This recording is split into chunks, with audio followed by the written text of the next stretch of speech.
जब 2004 में आचार्य भगवान के कर कमलों से दीक्षा प्राप्त हुई, उसी दयोदय परिसर में तिलवारा घाट में, जहाँ ईश्वर का चातुर्मास आचार्य भगवान कर रहे हैं, तो चतुर्मास में ही हम लोगों की दीक्षा हुई। और दीक्षा के पहले सबसे पहले जो सानिध्य मिला, महाराज श्री के साथ ही रहने का सानिध्य हमें पूज्य प्रणम सागर महाराज जी के साथ रहने का ही सानिध्य मिला।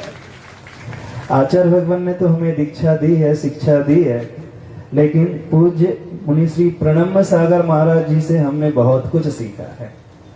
जब संस्कृत व्याकरण की बात आती है तो महाराज श्री के मुख से हमने संस्कृत भी सीखी है।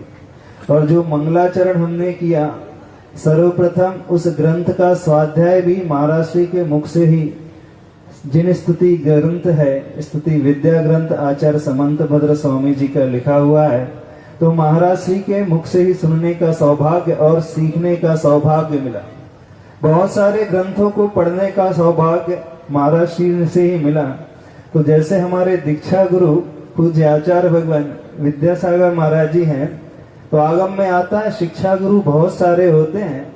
तो शिक्षा गुरु निर्यापक मुनि श्री समय सागर जी तो है ही, और एक तरीके से पूज्य मुनि श्री प्रणम सागर महाराज जी भी हमारे शिक्षा गुरु, क्योंकि इन्हीं के सानिध्य में रह करके बहुत कुछ सीखने का सौभाग्य हमें प्राप्त हुआ।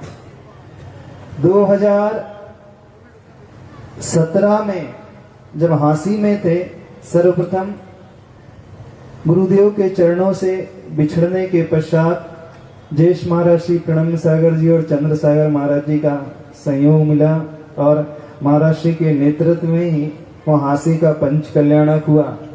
और संयोग कुछ ऐसा बढ़ता गया कि गुरुदेव साथ साथ हम दोनों संघों का विहार कराते रहे, और उसके पश्चात राजस्थान की यात्रा भी साथ साथ हुई। और फिर पहला चतुर्मास हरियाणा में हुआ, हम लोगों का चतुर्मास हांसी हरियाणा में हुआ, और महाराज श्री का चतुर भी रेवाड़ी हरियाणा में ही हुआ। उसके पश्चात ऐसा संयोग हुआ कि दोनों संघ दिल्ली में साथ साथ प्रवेश किए, और महाराज श्री का संघ का चातुर्मास दिल्ली रोहिणी में हो गया, और हम लोगों का चातुर्मास दिल्ली एनसीआर में ही हुआ था। भले वो सूर्यनगर यूपी में आता है, लेकिन वो दिल्ली एनसीआर कहलाता है। और उसके पश्चात चातुर्मास यूपी की धरा सहारनपुर, और महाराष्ट्र का चातुर्मास मेरठ में हुआ, और हम लोगों का चतुर्मास सरधना, और महाराष्ट्र का चातुर्मास मुजफ्फरनगर। और कुछ ऐसा संयोग बढ़ता चला गया, जो दूरियां दूर थी वो निकट होते गई, और इस बार का सौभाग्य आगरा में ही मिल गया। देखो, चंद्र सागर महाराज जी का जो अनुभव है वो एक अलग ही प्रकार का अनुभव है। ऐसा अनुभव बहुत कम लोगों को होता है, तो उस अनुभव की शिक्षा को अवश्य प्राप्त कर लेना, क्योंकि दोनों ही महाराष्ट्री जो हैं गुणों के भंडार हैं। जो साधु तो गुणी होते ही हैं, लेकिन ये दोनों ही महाराष्ट्री विशेष गुणों के भंडार हैं। और जो व्यक्ति अपने गुणों को बढ़ाना चाहता है, तो उसका सबसे पहला कर्तव्य है, जो हमें गुणी मिले हैं, हम उन गुणियों की भक्ति करना प्रारंभ कर दे। और यदि गुणी की भक्ति भीतर से होने लगे, विनय भाव से भर करके होने लगे, भले ही आपको शाब्दिक ज्ञान हो अथवा ना हो, लेकिन आंतरिक कल्याण तो बहुत अच्छे से हो ही जाएगा। बस इतना ही कहना चाहते हैं समस्त आगरा वालों के लिए, अपने आंतरिक कल्याण की भावना इनके दर्शन ही करोगे तो दर्शन करने से विशुद्धि अपने आप बढ़ने लगेगी। भले ही महाराज श्री कुछ बोले अथवा ना बोले, क्योंकि महाराज श्री का नेचर थोड़ा रिजर्व नेचर वाले हैं।